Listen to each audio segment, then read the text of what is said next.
Welcome back to Blades Walk. If you are an ecstatic Blades fan, then once again you're in great company. When will this end? I tell you what, we've got to thank Sheffield Wednesday for this, because ever since that derby, the Blades have been on a roll. How are you all doing? Welcome back. I'm Mark. I'm a neutral. We've got Dan, Shax and Connor, who are fresh back from watching the Blades obliterate Stoke. Don't forget Stoke sitting in third and fourth when they got to Bramall Lane yesterday and blew them away. And it's causing fans to be a little bit delirious on social media. James says we might win the league. UTFB says, wow, we're brilliant. Jake says we are back. But what's caused it? Why are we now suddenly picking up results? What's the difference? Well, we're going to put that question to our three panellists today. Plus, in the comments, we want to hear what you think as well. We're also talking about the academy this week. Does it deserve more credit than what we give it? And is it one of the reasons why we're seeing the upturn in Blaze fortunes? Plus, also this week, we're of course talking about that brilliant result against Stoke. We're talking about the best injury time goal we've ever seen the Blades score. And we're talking about that World Cup draw as well, what a farce it was. But who from the Blades side do we think we might be hearing the name of a lot come the summer? And we're up to the letter I in our A to Z of Sheffield United to let us know who should get in for you. Bit of a tough letter this week, but let's start with Stoke City, shall we? Oh, God, Dan. Do you think you're still going down? I think it's important. I think it's important to not take anything else that we are a pinch of salt, to be honest, because I said we were going to go up last year, but no, I think it's been great since we've gone to two centre halves, two strikers. Right, I thought from the QPR game just before the break, we kept that clean sheet. We went to 2 that day. Probably could have won that game, and you know, you're looking at 13 points from 15, and just a totally different team. I look at Tom Cannon now playing with a spring in his step, a little bit of confidence. I think that's it. That's what football is. It's a confidence game, and you know, at the start of the season, all these players now that are performing and that we know are good players looked League Two players all lower, look bang average, and yeah, it's great. It's on a really good run of form. Looking at the other end, looking up towards the other end of the table, but I'm not going to get carried away. I think we just take it a game at a time, and you're looking for 3 points and whatever we can do, and the closer we can get to the other end of the table this time and be in with a chance, which I've said before about staying up. You know, you can look at the transfer window and try and bring a couple of players in to strengthen your squad. Come on, let's get carried away a little bit, shall we? I mean, Connor, it wasn't so many months ago we were all sat here with faces down to the floor talking about Ruben Sellers football. I mean, come on, this is, FG says it's unreal performance. That Wednesday game really has kickstarted our season. Yeah, it's almost like when you went to, when you went to Hillsborough, it's gelled them together, it's galvanised them, it's given them some fire in their belly, and they've come back and thought we can take on the world. Yeah, like you say, it's a confidence game. Like Dan was saying, everything's about confidence. We could have best squad in league, but if they're down on confidence, it totally changes you. Just your decision making. Just you might fancy, like Sariki, for instance. If he weren't full of confidence, he probably wouldn't have took that shot on. And like Wilder said in an interview, he were hoping he wouldn't shoot, just like most of the people in the stadium were probably thinking same. But you can seem to do crazy things when you're full of confidence. And like you said, we went to Wednesday, banged a few goals in, and it just seems to get everyone that massive lift. Obviously, we've had a few tweaks in formation and shape and how we play, and it seems to have really paid off. We're getting lads back in, Blaster back on bench, Amer's back playing again. Even players that we particularly didn't like at start of the season, I were a bit concerned seeing Bindon come on in second half after McGuinness playing so well and being such a threat in their box. And he comes on and he were a flawless second half from him. He didn't look out of place. So it's again though, but like we're saying, you don't want to get too ready yourself. It weren't that long ago, like you said, we were all sort of down and thought we were out already. So football is a crazy game. Things can change again in a few weeks, but at the minute, all you can see is us just looking up and bring on Norwich. I mean, it's a good time to have that momentum at Christmas because you've got games thick and fast, 2 every week at a minimum. So at the minute, you just want next game to come along as quick as you can. I think we need to all revisit our season predictions, don't we, surely? Right, so let's ask you directly then. What is the number one reason why we are now sitting here with Sheffield United being nearly top of the form table for the last 4 games? Probably just what other two lads have just said: confidence. Just when you're winning, it carries on, doesn't it? It's like Connor said. We went to Wednesday, we battered them, and then it's almost like next game, Portsmouth at home. We just carried on where we left off. Had we lost to Wednesday, which would have been, well, I can't even imagine what that would have been like. But if we'd have lost to Wednesday, then I'd dread to think what that Portsmouth game would have been like at home. Crowd had probably been a couple of thousand lower, less enthusiasm, no hope of probably beating them, because we'd be thinking, well, if we've lost to Wednesday, you can lose to anyone. But because we beat them, we went on to Portsmouth, we beat them. Then we probably thought we might have a go at Leicester here, we've got a chance, and then we've beat them. And then obviously Stoke come along, and I thought yesterday Stoke were like a proper test, the top 6 side. There weren't no real backstory to them. Like they got all wrong with them, like Wednesday,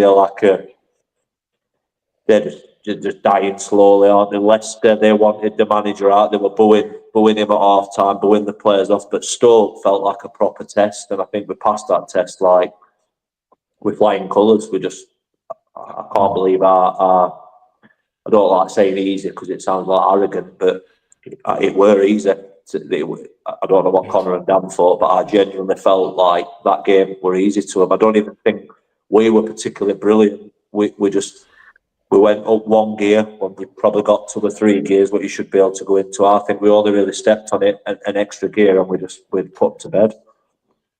Can I ask you all about this fella? Some fans are saying, one of the many reasons that they're seeing an upturn in form is what this guy's been giving you. Phil says, I only love the guy. He's wholehearted and seems very humble. Yeah, 2 in 2, Dan, I think now, for Mr. Bamford. Yeah, what is he giving you other than obviously a different formation to try? What have you noticed in watching games with him in it? Well, I think it's again that focal point, that's something different to it up front. I think it's his experience, helping some of the other younger players. You can see that with the likes of Jara Riedewald as well. Just the whole wealth of experience and just being right place, right time, knows how to score goals. And I just think he's been a breath of fresh air. Comes in, plays with a smile on his face, but helps everybody else as well. And that little bit of experience, that little bit of thing that we've been lacking. And Chris Wilder gets a lot of pelters from people, and he's brought him in on a free. And I think it's a magnificent signing. I think he's scored a couple of goals, and I think there's a lot more to come from him. I really do. I think he could end up finishing your top scorer. But yeah, I think he's been great for us, to be honest. No question. Doesn't look like there's any question marks about his fitness either. Just looks as fit as ever. There was a spell in, I think it was that first half, where he's knocked ball past somebody and sprinted past him. But yeah, it's been great for his breath of fresh air, really.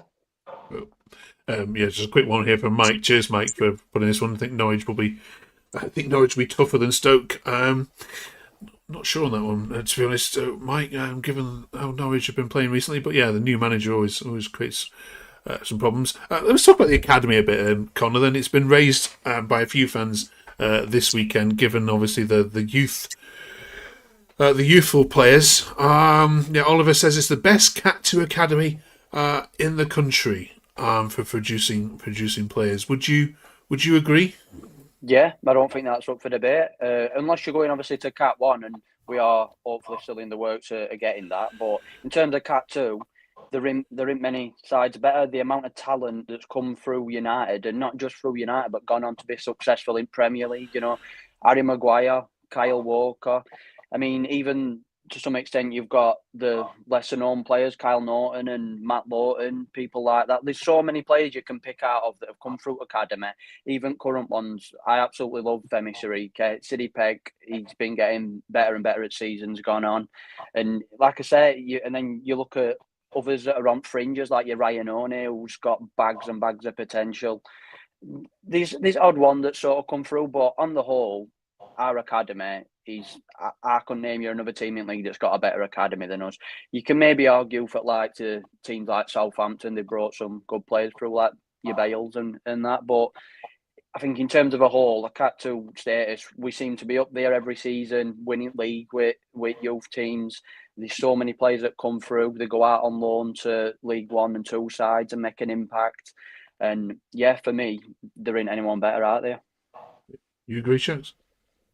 Yeah, I mean, that academy, it's been a conveyor belt. I mean, other than Southampton, which I think they've got a ridiculous academy when you're thinking like Oxlade, Chamberlain, Walcott, Bale. We're not touching Southampton's academy, but after them, I can't think of another academy what seems to have one every year, maybe two every year, or one every 2 years. It seems like it keeps coming round and round and round. There's always somebody who we seem to be talking about what's coming through, and it's not just the academy. It's like, so when I say academy, I always think of under 16s. It's like it's your youth team level. So Ilman and Dye, you could chuck that him in there. We've signed him as a youth player, and then we've made him into a player that he is. David Brooks, another one. We've signed him as a youth player, made him into what he is. Sidney Peck, also that bracket. I think he come when he were about 16. So it's everything from 23s downwards what seems to be working, and it's got to continue, hasn't it? Because if you don't do it, then you don't survive. Yeah.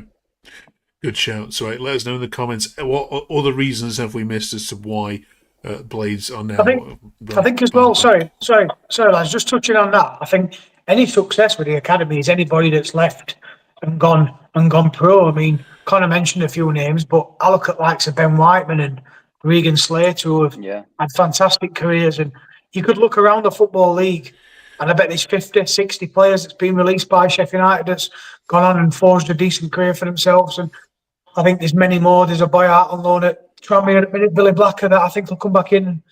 They'll come back and get in team, and it's just that revolving door of, for example, you could move on Sidney Peck and Ollie Arblaster, and you've got your next ones, your Billy Blacker and people like that. And there's loads of lads that will miss out. Louis Marsh, he might just end up missing out and going League 1, League 2 again.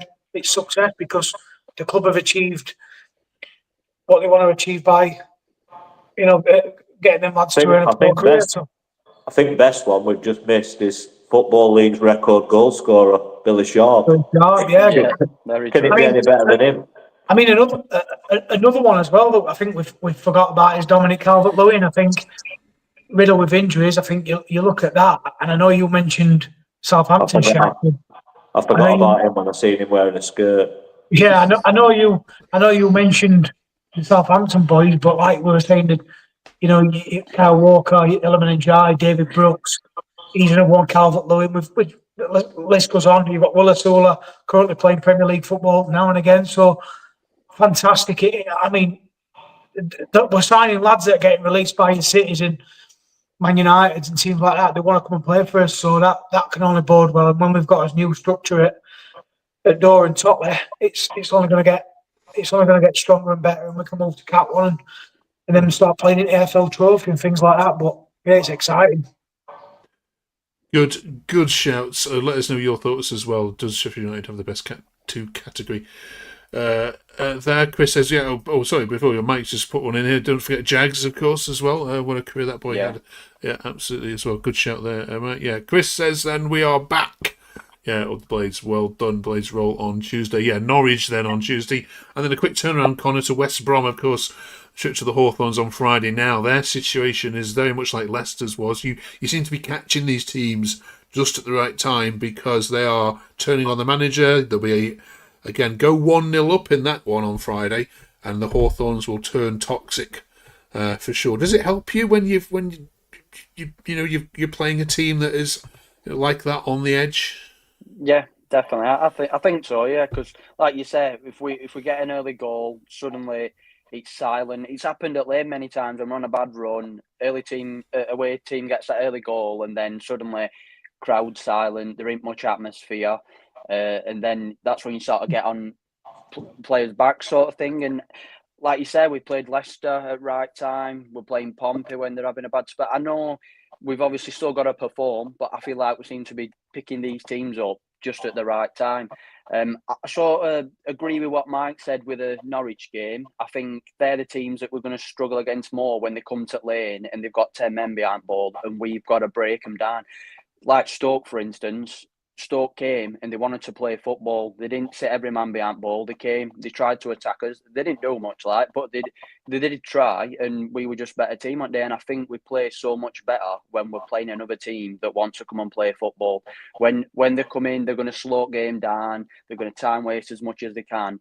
I think that's when we do struggle more. So I do prefer when we go away, because teams sort of have that initiative that they've got to come and attack because they're home side, and I think that does give us a bit of an edge. So for me, I feel Norwich will be a much bigger test than what West Brom would be for me. Yeah, Mike's added here. Hawthorn's always a tough place to go. Yeah, it'd be scrappy. Yeah, of course we'll be back on here next week reviewing both of those games. We've been doing the A to Z of Sheffield United over the last number of weeks up to the letter I, so stay tuned for that. This is a really difficult one this week. But we're also talking for I about injury time winners this week. The Championship has seen more 90-minute plus goals so far this season than it has in any other previous season statistically. Why that is, no one's quite sure. But it's got us thinking, what's your favourite ever Sheffield United post 90-minute goal that you've been witness to? Help us out. Help us out in the comments. Shax, do you want to kick this debate off? There's been a few, but there's one that stands out massively. But weren't actually in Championship, we were in FA Cup, and I'm going to name lads that are away. So Tom Vaughan, Joe Morris, Tom Wilde, Fulham away on a Tuesday night in FA Cup, 121st minute. So it was extra time of extra time. We were in League One at the time with Nigel Clough. A ball got flicked across. I forgot who played it. And I think Harry Maguire flicked it on. And we had a player called, what was his name? Sean Miller. Back post. And I were in London that night, me and them three. I've never been so wet in all my life. There were a tube strike, a bus strike. We had to walk from Fulham, southwest London, back to Wembley in northwest London. It took hours. We got absolutely soaked. I know a couple of them lads, but they watched this as well that are wearing it. I can't even describe that to you. Like 121st minute, I mean, it don't get any better than that, and it sent us through. And I think that that was season we ended up getting to Wembley and lost to Hull in semis 5-3. But I can't even. What a feeling that was. Okay. We've had one come through here. Thank you for this one, Day. Doyle against Blackburn. Yeah, brilliant. 90th minute. Yeah, good shout. Good shout. Dan, Connor, any more from you? Can you beat that one at Fulham? I've got a couple. Many years ago, we played away at Tranmere, and I remember we had a Greek lad called Trianos Delis, and he scored an absolute beauty from. Well, it must have been 40 yards, and that was deep into injury time to win it 3-2. But probably the best one was we played away at Swansea. And they had Jason Scotland playing up front for him. They absolutely battered us from the kickoff right to the very end, and then we got a free kick. Brian Howard lifted it over the top at wall, and Chris Morgan's coming and locked keeper. And I bet there were 400 or 500 United fans, and honestly, the scenes were incredible because we were absolutely horrendous that day, and that goal was brilliant. I don't think I've ever celebrated as good. We've done that to Swansea since that, haven't we? Reader Cadra. Yeah, I read a Cadra. Same scenario. We were terrible. We got hammered, and then I think it was Bruce that went on a good run. He played it to Cadra. I think that was 90 odd minutes, and we were terrible that night. There's probably a hell of a lot more as well, but those ones stick in my head for whatever memories and things like that. For me, mine, it weren't a 90th minute goal for us, but it were one being disallowed by VAR, so it felt just as sweet. And when we played West Ham in Prem and they equalised, and turned out Declan Rice had handballed it in build-up, and it was Robert Snodgrass that always scores against us, and he did his typical thing, cut inside, curled it in, scored. They were all going nuts, and then you were just sheer delight that they rolled it out and all ground just completely erupted. Not only that, he went and celebrated in front of our fans and goaded them and all. Yeah, Yeah, yeah. I remember I that were one. thinking of what you thought, Shaq. So we're going to say that Sean Miller, but as well in the same run in FA Cup, Miller scored Brayford. twice at home against Port Vale in 90th minute to get us Yeah. through to next Yeah, round he to did, play yeah. them. So there were quite a few of Sean Miller's I that he think did. we scored late to beat Charlton to get to Wembley. We need we need a whole podcast on this, don't we? We just need you Definitely. guys just A reminiscing about it. podcast on being crap for 93 minutes and then finding a goal. We specialise in it. Brilliant. In the comments, then, please, which 90th minute winner have they missed? Or it doesn't have to be a winner, actually. It could be an equaliser, of course, as well. Right, cheers for that one, then. So it's letter I, then, as we mentioned. If you've not been watching this, then we've done A up to H so far. One entry per letter of the alphabet to look back at Sheffield United's heroes or big moments in their history. Open forum here, then. So, tricky letter, this one. Or is it? I've got one. Paul Eiffel. Okay. That's only one. There's literally him and Danny Ings, and you can't really put Danny Ings in that bracket. And Paul Eiffel's nickname was Paul Awful. So that tells you all you need to know about him. To be honest, I was going to have Illiman for Illiman and Die. I know it's not his surname, but yeah, it's an I, and he's probably. I'm not one of them United fans that watched him for 3 years and saying Illiman and Die, but for watching him for nearly 30 years, best footballer I've seen in a United shirt, Illiman and Die. Yeah, I absolutely. Because of my bias, I'll let him in. I scoured the internet, Mark, trying to find any other player name with I. I was checking all AI things, telling me, find me some surnames with I. Couldn't find me anyone at all, apart from them two. Right, well, let Illiman in then. Luckily for Paul Eiffel, I think that was a season where, correct me if I'm wrong, lads, but we had that. Did we have that? We missed out to Reading, didn't we? Did we go in second? Yeah, I believe so. I think he played about 45 games, so he's got about 10 goals. So. Reading were really good that year. They had Sidwell, they had Kitson, didn't they? Dave Leroy. Yeah, Leroy. But I thought Paul Eiffel did well for us, actually. Scored a few goals for us, actually, and did all right. I went to Watford that season, early on in season when my dad, it was summer, it was boiling, and I think we beat them 4-1 or 3-1, and Eiffel scored 2, but after that, I didn't rate him. I thought it were Paul Awful, but yeah. Real. Quick word on the World Cup draw. Of course, it took place, this week. Who do we think we're going to hear lots about from a Blades point of view next summer? And Senegal. I think they'll beat France opening game, and I think that'll be his. Tahith Chong as well. Is he? Tahith Chong, yeah. He's going with is it Curacao? Curacao, yeah. So hopefully he scores a few goals, gets 10 million added onto his price tag, and he'll be good to go in summer. Smashed it. Well, thank you very much, you three, for your company this week. Thank you, of course, very much for watching. We do, of course, make one of these for each of the 24 Championship clubs. This is our Sheffield United output. We're very grateful for you to help us grow this very close to 1,000 subscribers in just under 1.5 years. We need 64 more people to press the sub button to help us reach that magic mark. If you can be one of those, that would be absolutely amazing. We really enjoy making this content for you. These three, I think it's good therapy for these three, and I massively enjoy their company and yours as well. I have a funny feeling we might be going back to Wembley in May. I have a funny feeling. I hope not. Well, if we do, Mark, you're going to have to tag along with us and have a pint with us, aren't you? Yes, absolutely. Well, I was there. I was there last year. I was a bad omen for you. And suffering silence with us. Eh? Absolutely.